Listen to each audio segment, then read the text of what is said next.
우리 함께 예배전 찬송가 408장 찬송하겠습니다. 예배전 찬송가 408장입니다.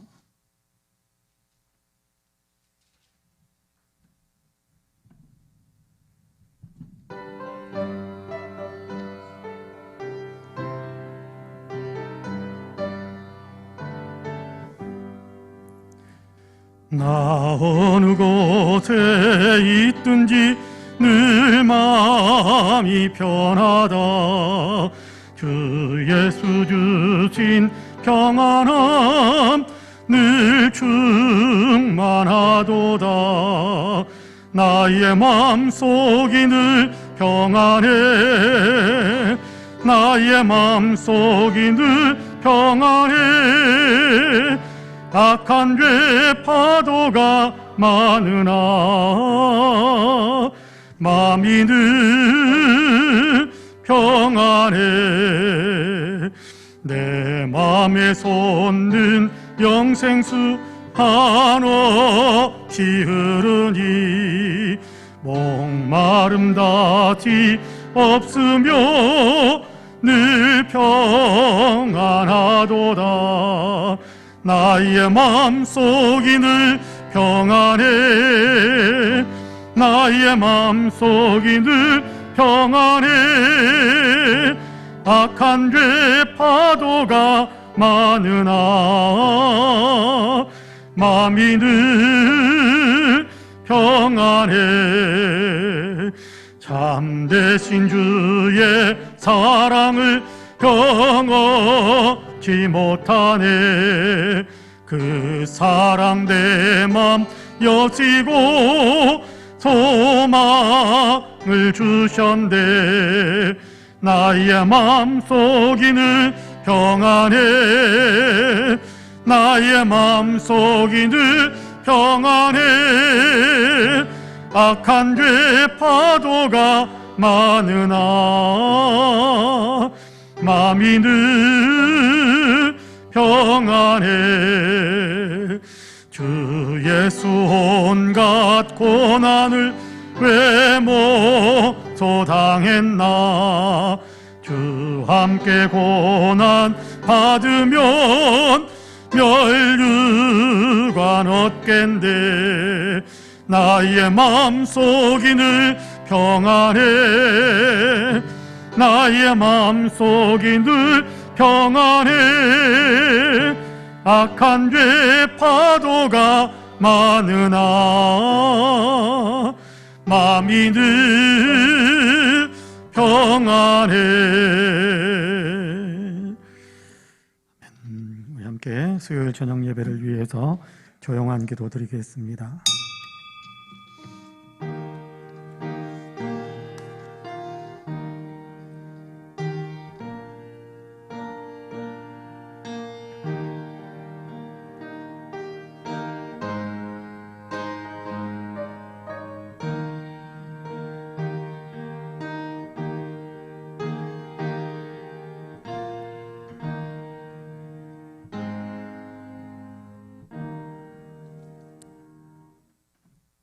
자비와 긍휼이 풍성하신 하나님, 수요일 저녁 또다시 저희들을 주님께 예배하는 자리에 설 수 있게 하심을 감사합니다. 예배당에서 있는 초소에서 하나님을 생각하며 마음을 하나님께 활짝 열고 주님께 우리의 마음을 올려드리며 함께 예배할 수 있게 하심을 감사합니다. 어느 자리에서 주님을 예배하든지 우리의 예배를 기쁘게 흠양해 주옵시고 예배 가운데 예배드리는 사랑하는 성도들의 심령을 은혜의 품으로 꼭 안으셔서 하나님 성도들을 통하여 영광을 받으시고 성도들에게 주의 은혜를 더 풍성하게 내려주시기를 간절히 원합니다. 이 예배가 온전히 하나님께 상달되어지는 예배 되기를 소망하며 예수님의 이름으로 기도하옵나이다. 아멘. 우리 함께 찬송가 327장 같이 찬송합니다. 327장입니다.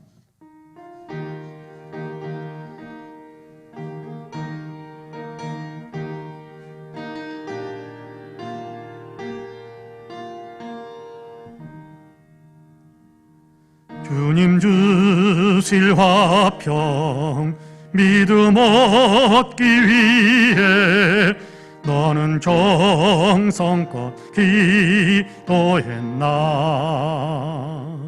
주의 제단 앞에 모두 바치기 전 복을 받을 줄 생각 마라. 주의 제단에 산제사 드린 후에 주 내 맘을 주장하니 주의 뜻을 따라 그와 동행하면 영생 복락을 누리겠네. 주의 밝은 빛에 항상 활동하며 선한 사업을 힘쓰겠나. 자유 얻으려면 주의 뜻을 따라 너의 모든 것 희생하라. 주의 제단에 산제사 드린 후에 주 내 맘을 주장하니 주의 뜻을 따라 그와 동행하면 영생 복락을 누리겠네. 주의 제단 앞에 모두 바친 후에 주와 온전히 사귀겠네. 주님 주신 기쁨 또한 그의 사랑 어찌 말로 다 형용하랴. 주의 제단에 산제사 드린 후에 주 내 맘을 주장하니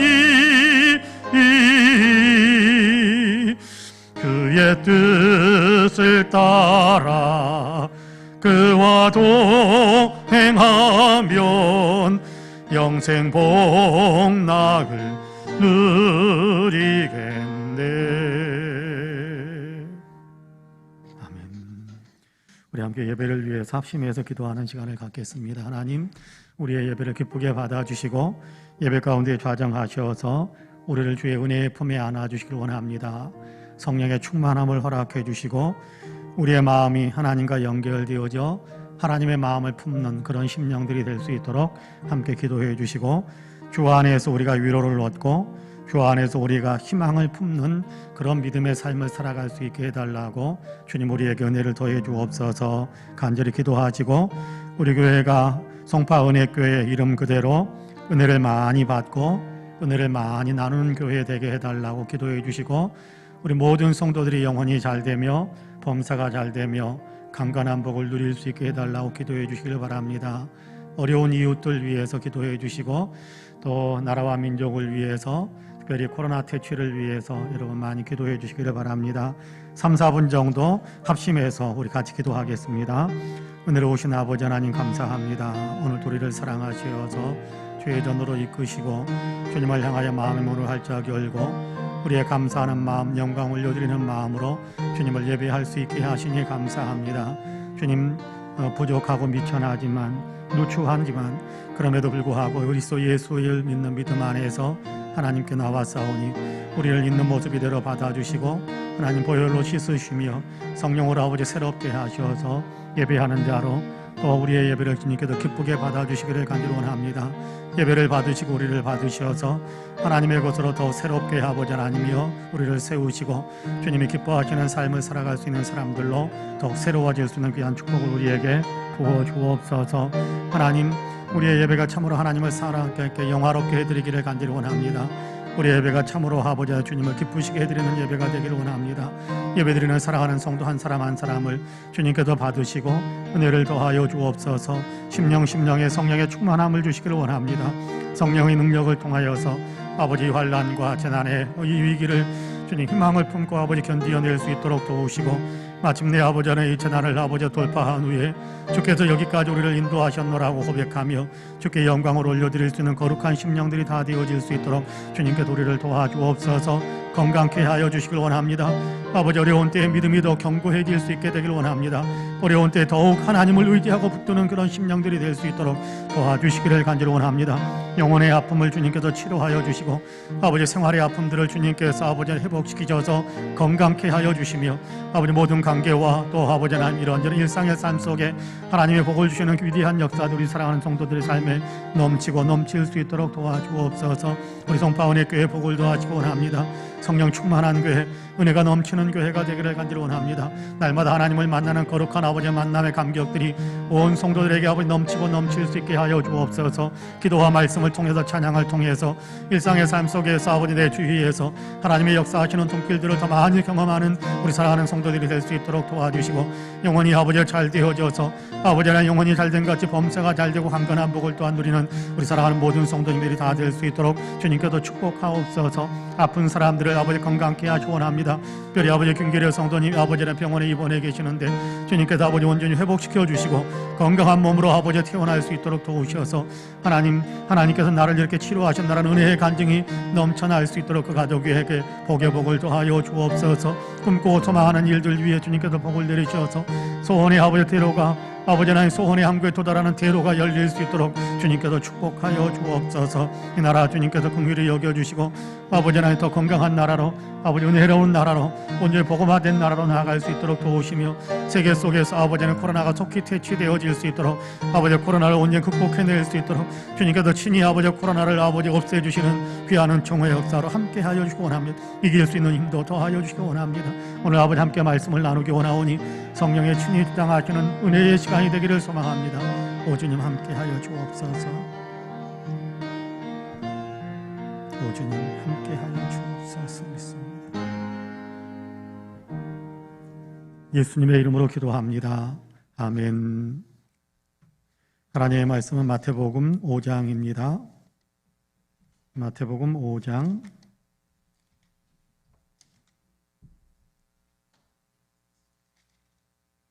9절 말씀을 우리 한 목소리로 같이 봉독하겠습니다.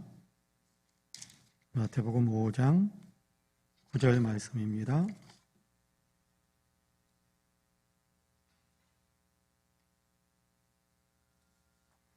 우리 같이 봉독합니다. 마태복음 5장 9절 말씀 같이 봉독합니다. 화평하게 하는 자는 복이 있나니 그들이 하나님의 아들이라 일컬음을 받을 것임이요. 다시 한번 같이 읽을까요? 화평하게 하는 자는 복이 있나니 그들이 하나님의 아들이라 일컬음을 받을 것임이요. 아멘. 이 말씀에 큰 은혜가 있기를 원합니다. 옆에 분들과 눈으로만 인사 한번 할까요? 눈으로만. 하나님이 당신을 참 사랑하십니다. 나도 당신을 사랑합니다. 네, 당신 참 괜찮은 사람입니다. 네, 같이 인사합시다. 네. 화평하게 하는 자는 복이 있나니 그들이 하나님의 아들이라 일컬음을 받을 것이요. 팔복 가운데 7번째 복에 대한 주님의 선포의 말씀입니다. 여기 화평하게 하는 자라는 말을 여러분께 우리 팔복의 내용을 보면 이런 자가 복이 있다, 이런 사람이 복이 있다 그렇게 이야기하기 때문에 단수 우리가 명사로 그렇게 이해하기 쉽습니다만 모두가 다 복수로 되어 있습니다. 먼저 마카리오이 그렇게 헬라어로 되어 있는데 마카리오스라는 오스로 되어 있는 부분이 단수고 마카리오이 그러면 오이라고 붙어 있는 것이 복수 형태거든요. 그래서 마카리오이라는 어떤 그런 지복, 축복을 선포하고 그러면서 어떤 사람이 그런 복을 누리는 사람들인가라는 것에 대한 설명을 하는데 여기 9절에서 화평하게 하는 자라고 그렇게 이야기합니다. 그런데 화평하는 자들이라고 되어 있는데 헬라어 단어로 봤던 호이, 에이레노, 포이오이 그렇게 되어 있는 것을 봤습니다.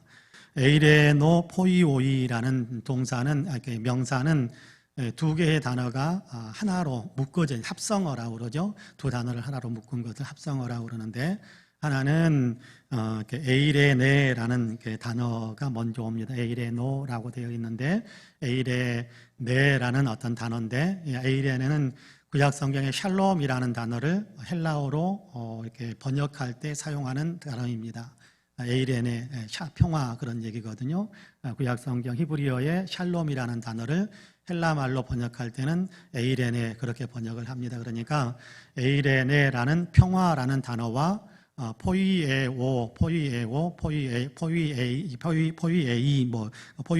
동사고 포이에이는 명사입니다만은, 포이에이 그러면 만드는 사람들, 만드는 사람 그렇게 우리가 이해할 수 있겠습니다. 그러니까 에이레노 포이오이라는 이 단어는 두 단어가 합성된 건데, 합성된 단어가 한 단어가 된 건데, 그 단어의 의미는 그러니까 평화를 만드는 사람들이라는 그런 의미입니다.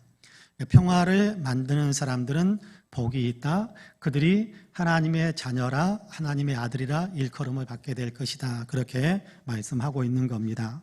화평하게 하는 자는 복이 있나니라고 우리가 번역을 하고 있습니다만은, 그러니까 이 말을 조금 더 현대식으로 좀 더 원문에 충실하게 그렇게 번역을 한다면, 평화를 만드는 사람들은 복이 있다. 그렇게 우리가 이해할 수 있겠습니다.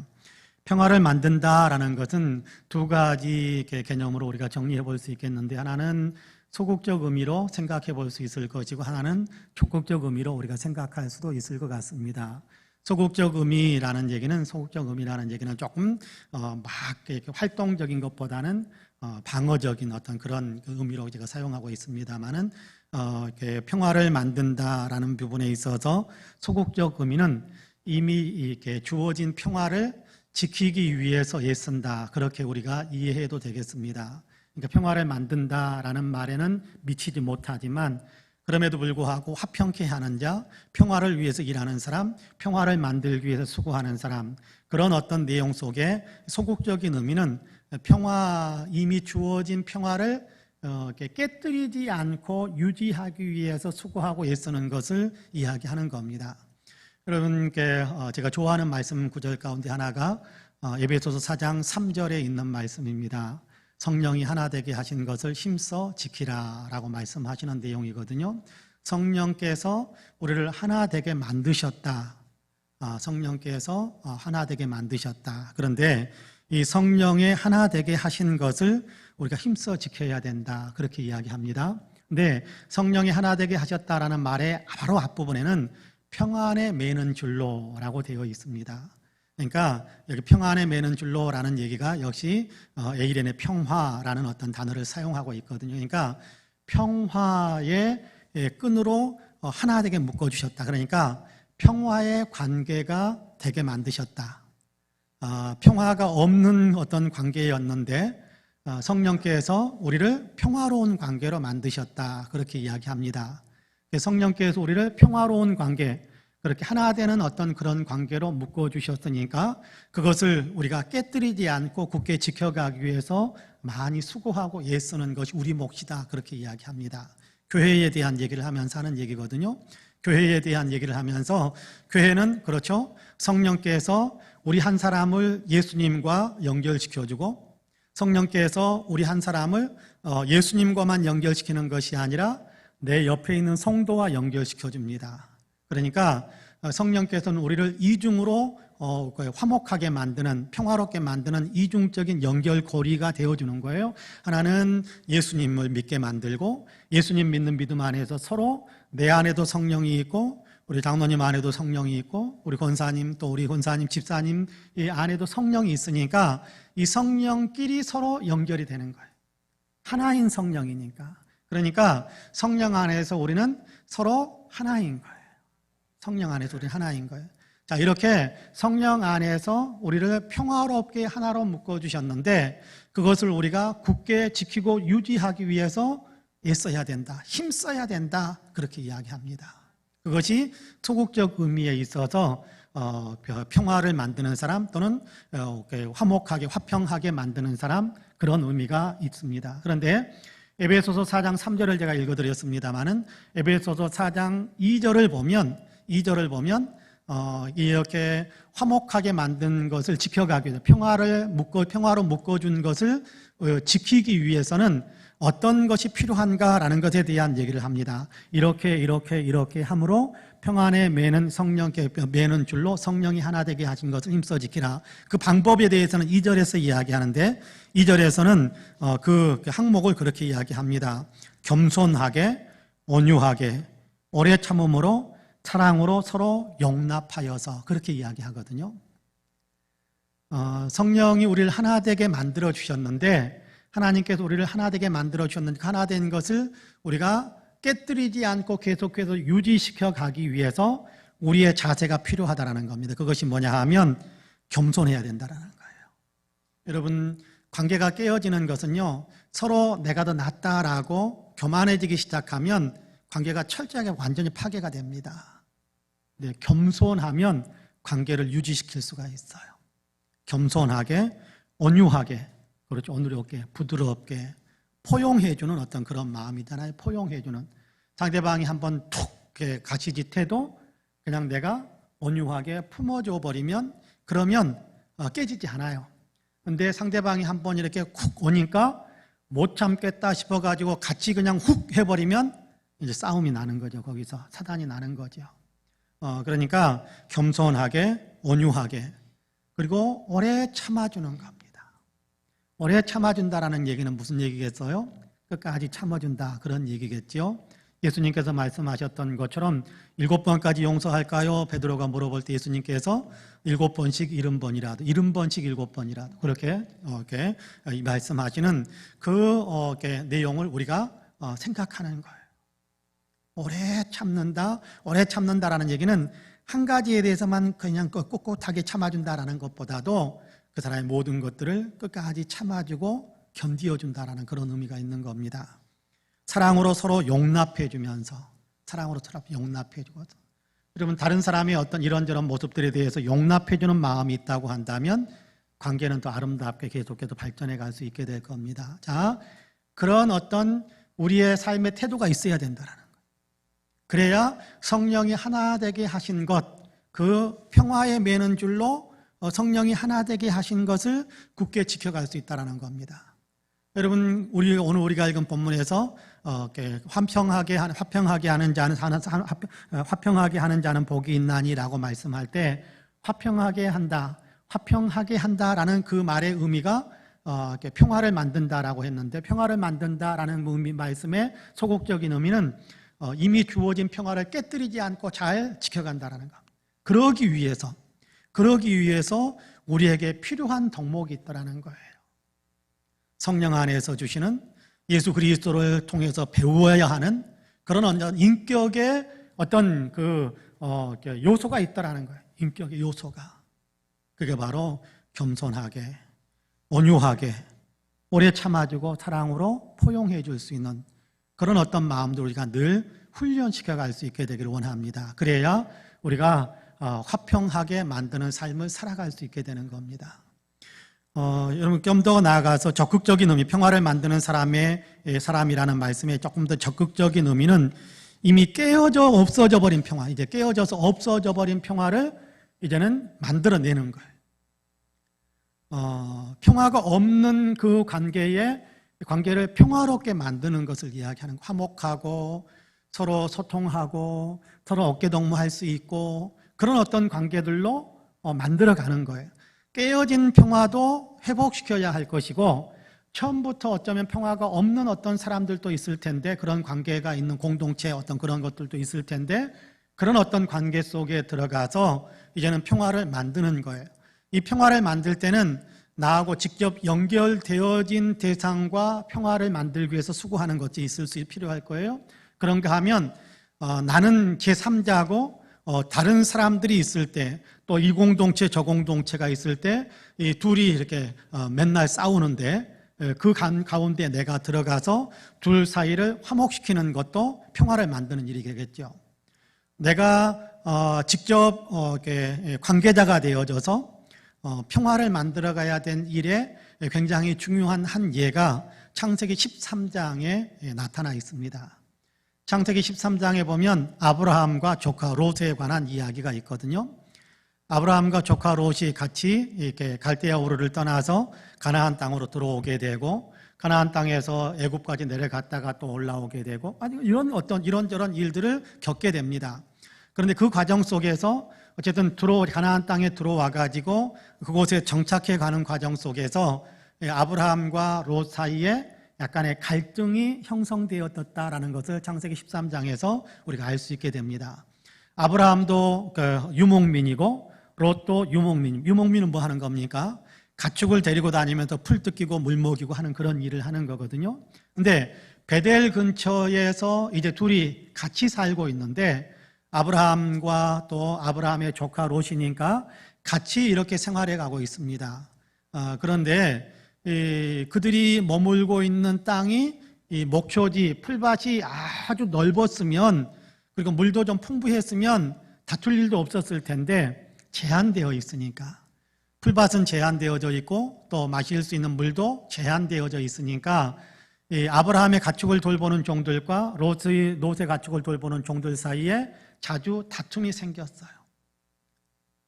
자주 다툼이 생겼습니다. 아브라함과 조카 롯이 직접 싸우는 것은 아니었겠습니다만은 어쨌든 종들끼리 서로 싸우면 어떻습니까? 여러분, 우리 부모님들이 그렇잖아요. 부모님들이 이렇게 친구가 있고 또는 이렇게 내 아이의 친구의 엄마, 그렇죠? 내 아이의 친구의 아빠.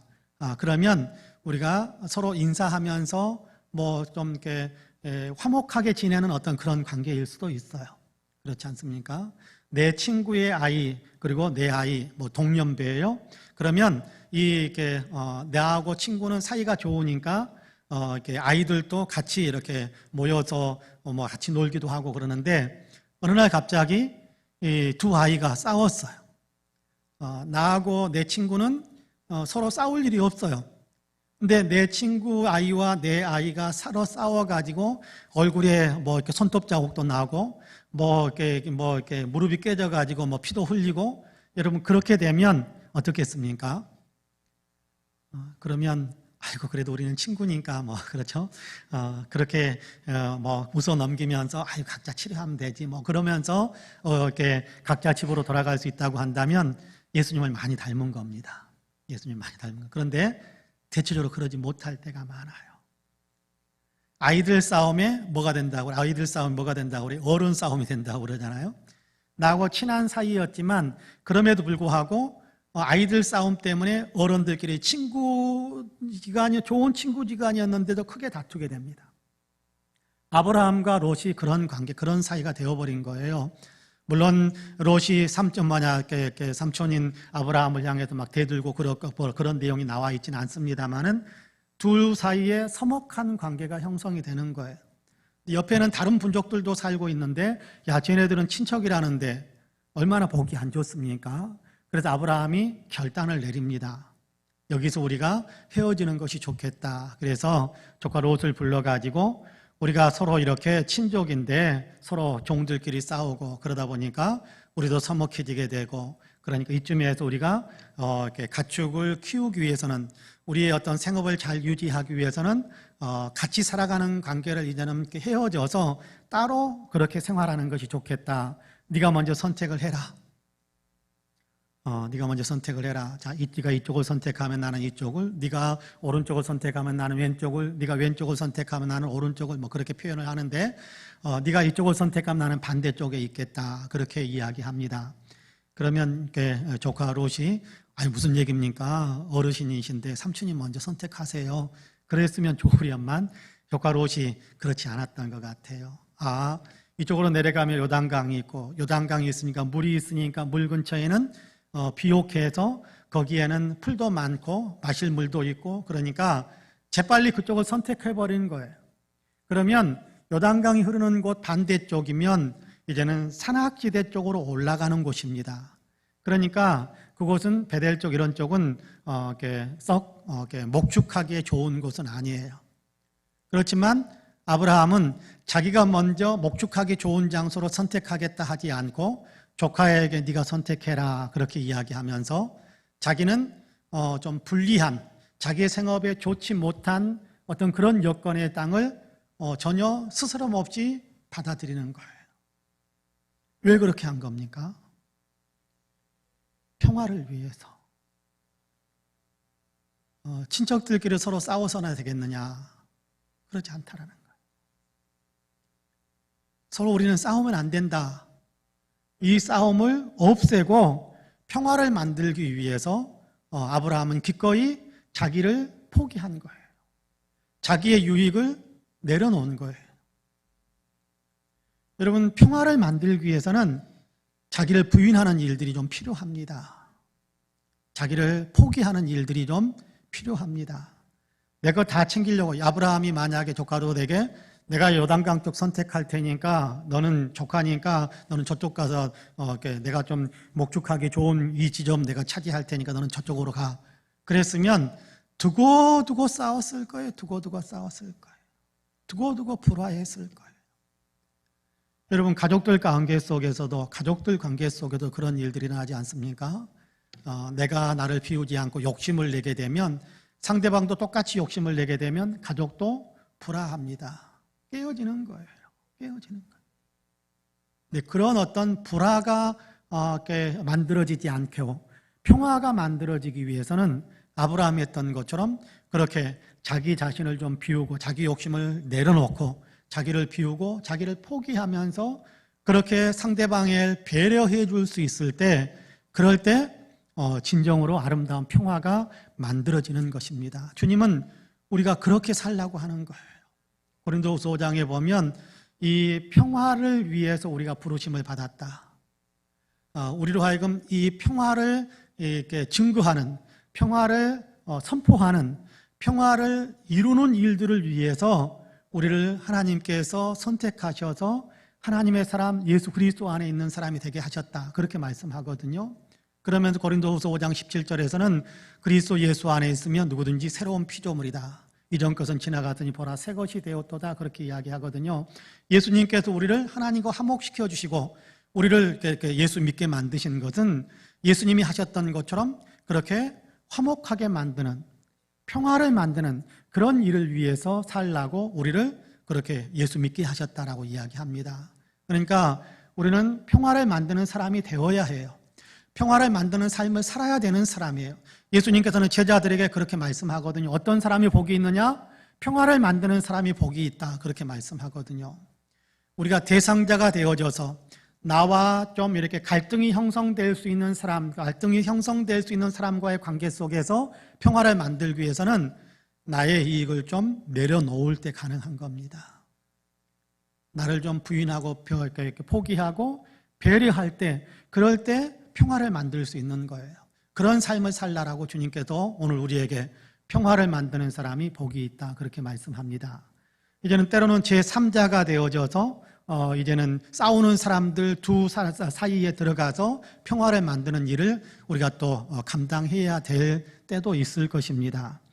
여러분께 예수님께서 그렇게 하셨는데 그 예수님을 믿는 우리가 그 예수님이 행하셨던 일들을 행해야 된다라고 이야기하는데 예수님이 그렇게 제3자의 어떤 가운데 들어가서 평화를 만들어내셨다라는 것에 굉장히 유명한 구절이 이렇게 에베소서 2장에 있는 내용입니다. 에베소서 2장 14절에서 18절까지의 내용을 기록해 놨는데 여러분 인쇄의 물 두 번째 페이지 아래쪽에 굵은 글씨로 되어 있는 부분을 같이 한번 읽어보겠습니다. 에베소서 2장 14절에서 18절까지입니다. 같이 읽어봅니다. 시작. 그는 우리의 화평이신지라 둘로 하나를 만드사 원수된 것 곧 중간에 막힌 담을 자기 육체로 허시고 법조문으로 된 계명의 율법을 폐하셨으니 이 둘로 자기 안에서 한 새 사람을 지어 화평하게 하시고 또 십자가로 이 둘을 한 몸으로 하나님과 화목하게 하려 하심이라. 원수된 것을 십자가로 소멸하시고 또 오셔서 먼 데 있는 너희에게 평안을 전하시고 가까운 데 있는 자들에게 평안을 전하셨으니 이는 그로 말미암아 우리 둘이 한 성령 안에서 아버지께 나아감을 얻게 하려 하심이라. 할렐루야. 예수님이 하셨던, 십자가를 통해서 하셨던, 예수님께서 십자가를 통해서 만드셨던 평화, 만드신 그 평화에 대한 얘기를 하는 겁니다. 이중적으로 이야기를 하죠. 하나는 하나님과 우리 사이에 막혀 있었고 장벽이 세워져 있었고 그래서 깨져 있는 그 관계. 근데 예수님께서 십자가를 통해서 하나님과 우리 사이를 화목하게 만드셨다. 그렇게 말씀합니다. 예수님이 우리를 화목하게 만드신 것은 여기에서 끝나는 것이 아니었어요. 한편은 더 나아가서 옆에 있는 사람들, 유대인이냐 이방인이냐 이렇게 갈라져 있었는데 이제는 유대인이냐 이방인이냐 이 어떤 갈라져 있는 것들을 다 해소하고 오직 예수 그리스도 안에서 신인류가 되게 하신 거예요. 새로운 어떤 사람들이 되게 만드신 거예요. 예수 그리스도 안에서. 그래서 그리스도 예수의 십자가 안에서 우리가 서로 원수되었던 것, 서로 갈등이 있었던 것, 서로 차별했던 것들, 서로 막 분리되어져 있었던 것들, 그런 것들을 다 해소하고 그리스도 예수의 십자가 안에서 둘을 하나로 만드셨다고 해요. 십자가 안에서 둘을 하나로 만드셨다. 그러니까 둘을 하나로 만들기 위해서 예수님께서 십자가를 지셨고 하나님과 우리 사이에 깨어져 있는 관계를 이제는 하나로 묶기 위해서 예수님께서 십자가를 지셨다는 것. 예수님은 우리의 화평이시다 그러잖아요. 예수님은 우리의 평화이시다. 우리 찬송가 그런 복음성가 있잖아요. 주는 평화 막힌 담을 모두 허셨네. 주는 평화 우리의 평화 그렇게 찬송하는데 그래요. 주님이 평화예요. 우리의 어떤 갈등 관계들을 우리의 어떤 대적 관계들을 우리 원수가 된 관계들을 예수님께서 십자가에서 다 해소하셨어요. 그래서 예수 그리스도 안에 다 불러 모으신 거예요. 십자가 안으로 불러 모으신 거예요. 그래서 함께 그 십자가 안에 들어온 사람들을 새롭게 예수 믿는 사람들이라는 어떤 이름으로 이제는 유대인이냐 이방인이냐 이런 이름이 아니고 이제는 부자냐 가난하냐 이런 이름이 아니고 건강하냐 병약하냐 이런 이름이 아니고 죄인이냐로 살았느냐 의인으로 살았느냐 이런 이름이 아니고 예수 그리스도 안에서 예수 믿는 사람이라는 이름으로 하나님과 또 화목하게 만드는 이중적인 화목을 예수님께서 우리에게 만들어 주신 거예요. 사람들과의 관계 속에서 화목함, 평화죠. 하나님과의 관계 속에도 화목함, 평화입니다. 예수님은 이 평화를 만드셨는데 이 평화를 우리가 계속해서 이렇게 만들어가 이게 이어가야 되고 이 평화 만드는 일을 우리가 계속해서 이어가야 한다라는 것을 오늘 우리가 이렇게 에베소서에서 우리에게 분명하게 가르쳐주고 있는 겁니다. 이 일을 위해서 예수님께서 둘 사이에 화목하지 못할 때, 예수님께서 화목하게 만들기 위해서 하신 일이 있어요. 그게 뭐냐 하면 십자가를 지는 일이에요. 그러니까 둘 사이에 깨어진 관계를 화목하게 만들려면 값이 좀 필요한, 값을 지불하는 것이 필요한 거예요. 그 값을 지불하는 것을 우리가 하나님과 이렇게 불신자를 화목시키기 위해서 우리가 할 수 있는 어떤 값을 지불한다는 건 수고하는 거겠죠. 복음을 전하고 예수 믿도록 여러 가지 것들을 배려하는 그런 것들이 필요하겠죠. 근데 지금 인간관계 속에서 깨어진 관계, 깨어진 어떤 사람들과의 관계 속에서도 둘을 화목하게 만들려면 좀 비용이 들어요.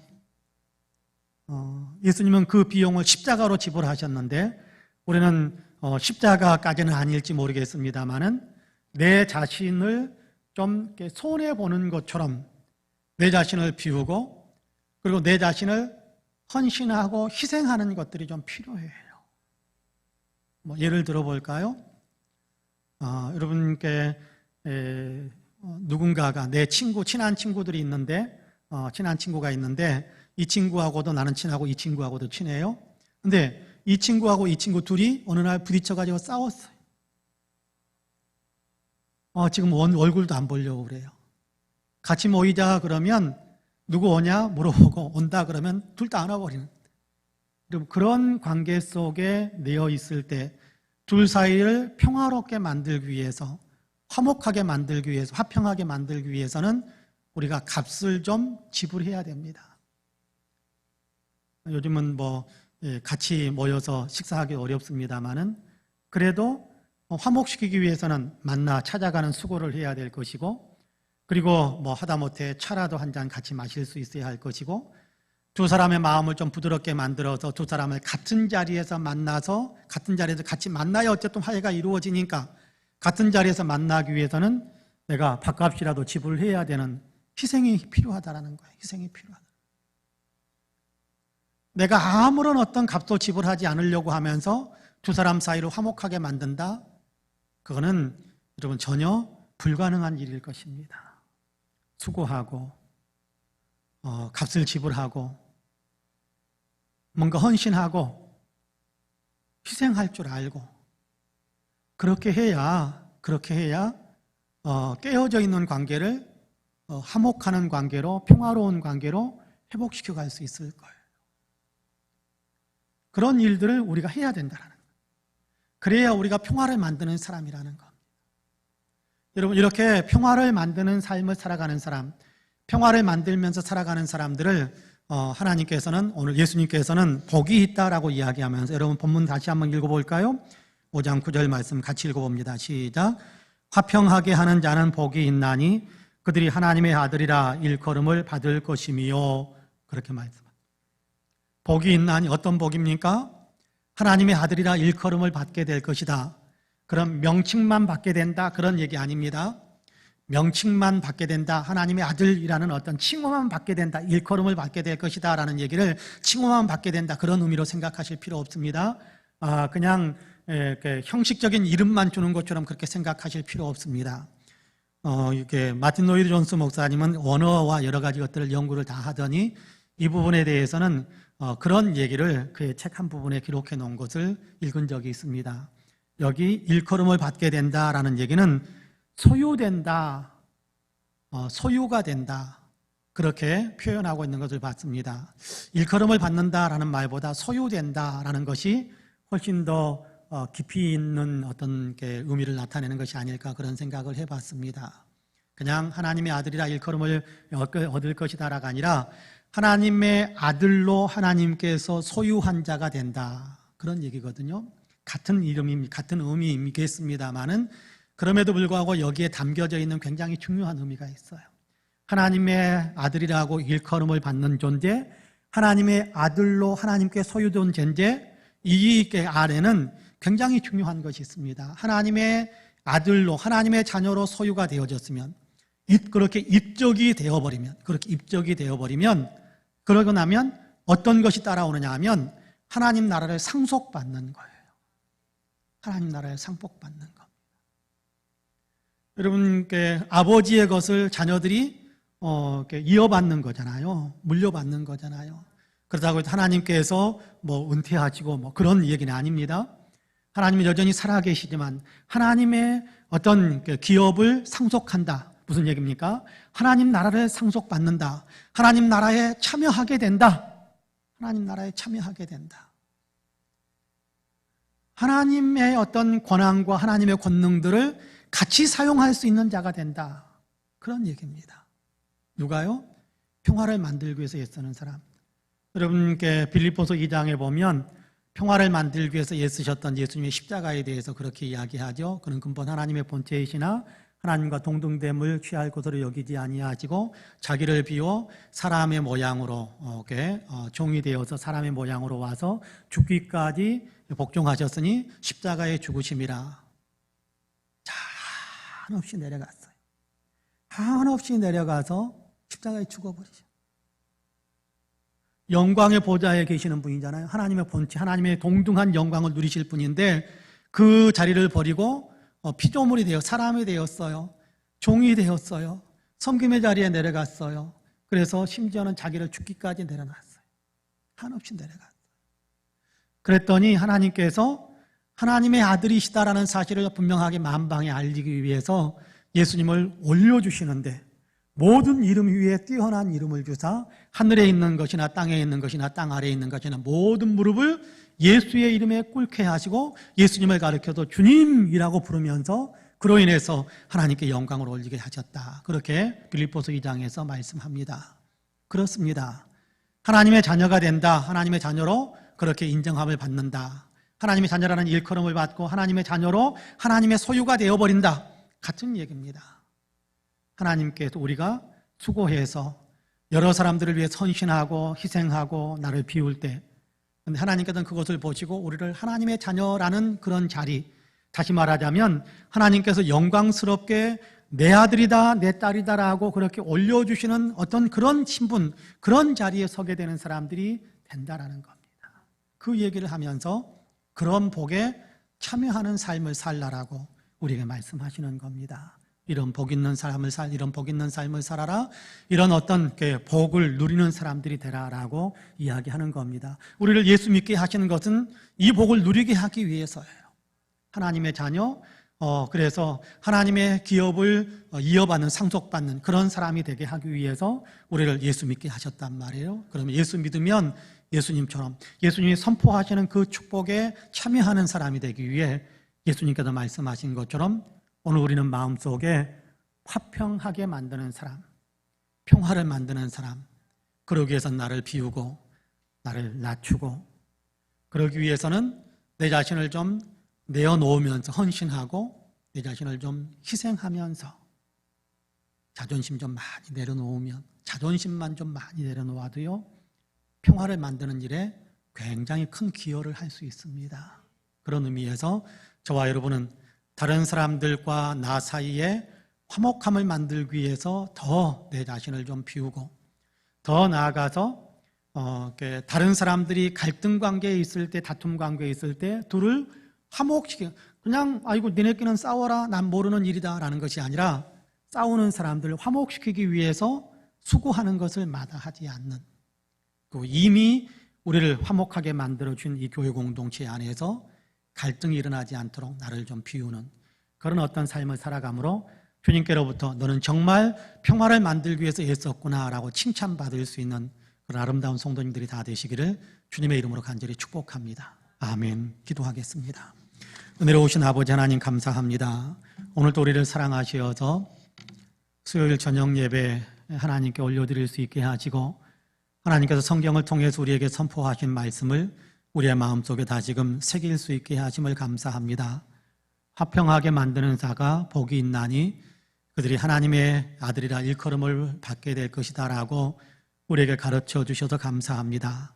그런 삶을 살도록 하게 하기 위해 예수님께서 우리를 제자로 부르시고 믿음의 사람으로 부르셨사오니 주님이 주시는 권능으로 우리를 도우시는 성령의 권능을 힘입어서 우리가 평화를 만드는 삶을 더 힘차게 살아갈 수 있도록 도와주옵소서. 너무 내 이익에 너무 묶여있지 않게 하여 주시고, 내 자존심에 너무 묶여있지 않게 하여 주시고, 나를 전혀 비우지 않기 위해서 하나님 굳어져 있는 심령이 되지 않도록 도와주시기를 간절히 원합니다. 나를 비우고 겸손하게 낮추고, 아버지 하나님 나를 비우고 다른 사람을 배려하고, 나를 비우고 나를 헌신하고 희생하면서 정말 평화를 만들기 위해서 더 많이 수고하고 애쓸 수 있는 우리가 될 수 있도록 성령이 우리 가운데도 강권적으로 역사해 주옵소서. 그래서 평화를 만드는 삶을 살아가게 하심으로 참으로 하나님의 자녀, 하나님 나라의 기업을 아버지께 계속해서 상속받게 되는 귀한 축복의 사람들로 우뚝 설 수 있도록 도와주옵소서. 환절기에 우리 사랑하는 성도들 하나님께서 건강을 지켜주시고, 아직도 기승을 부리고 있는 코로나 가운데서도 주님 안전하게 지켜주시며 다른 사람도 보호해 줄 수 있는 건강함을 계속해서 유지할 수 있도록 도와주시기 원합니다. 무엇보다도 흩어져 있어서 예배당에 잘 찾아오기 어려운 그런 시점이지만 있는 곳에서 하나님 정말 말씀을 묵상하고 있는 곳에서 찬양하고 기도하고 주님을 사랑하는 마음을 더 아버지 더 마음을 단단하게 그렇게 이렇게 무장할 수 있도록 도우셔서 우리가 떨어져 있지만 영적으로는 더욱더 건강한 그런 영성의 사람들로 설 수 있도록 우리 모든 성도들에게 복의 복을 더하여 주옵소서.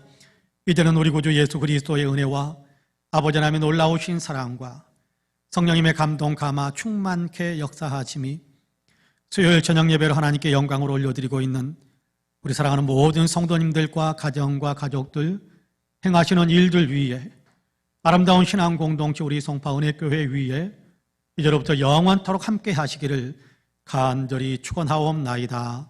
아멘. 우리 들은 말씀, 받은 말씀을 생각하면서 한 5분 정도 같이 기도하시고 자리에서 일어나시기 바랍니다. 같이 기도합니다.